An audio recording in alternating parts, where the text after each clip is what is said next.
From cypherbk.com, and today I'm going to be comparing Executioner and Killer's Blade. I get this question a lot from you Stam Nightblades, and I'm just going to make this video just to clear things up. Now, Executioner is a 2H ability. It's a 2H execute. It costs 1.178 stamina for me.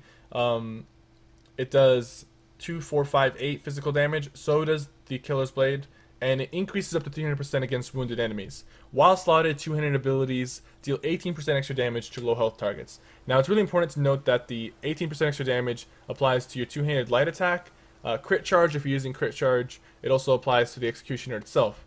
Now, Killer's Blade does 2, 4, 5, 8 magic damage. It's really important to be able to tell the difference. This one is physical damage, this one is magic damage.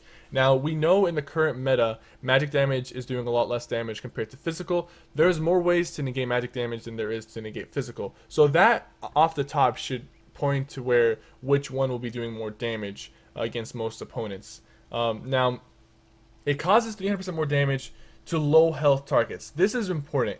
Low health in this game is considered 24% or lower.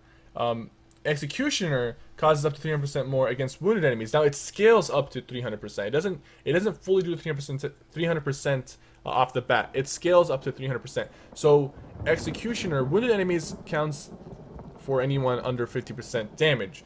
Under 50% health. So you're not going to really hit really hard if you try to execute someone at 40%.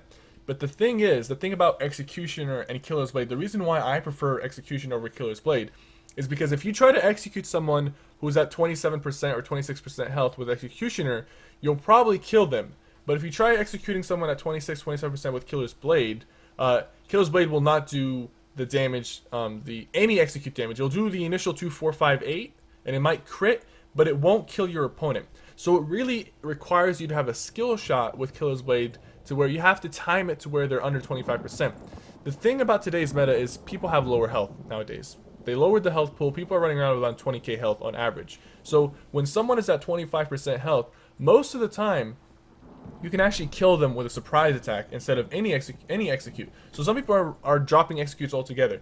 I always like to play with an execute. It's just my preference. So if I had to pick, I'm going to pick one that allows me to execute them outside of that 25% range. At least be able to do some execute damage, because at that point, it's no longer a skill shot, and you're able to kind of overshoot it by a little bit. And if you miss, you can execute again. They're going to be really low health by the time. If you like try to execute them at 33% health, they'll drop to 5%, and if they're still alive, you can execute them again. With Killer's Blade though, you can't execute at 33%. You have to execute below 25%, or else you're not going to do enough damage. It's not going to be worth it. That's the difference between the two. Killer's Blade does heal you when you execute someone. It heals you for 20% of your max health if they die within 2 seconds, but Executioner does more damage because that 18% extra damage applies to the execute itself. So hopefully you guys have your answers questioned. They're both great abilities. If you're using dual wield, of course you're going to use Killer's Blade because Executioner is a 2H ability. It's a 2H exclusive ability. So this just applies to you 2H Stamina Nightblades out there. So if you have any questions, comment below. I'll be reading them and answering them. Thank you guys so much, and I will see you guys next time.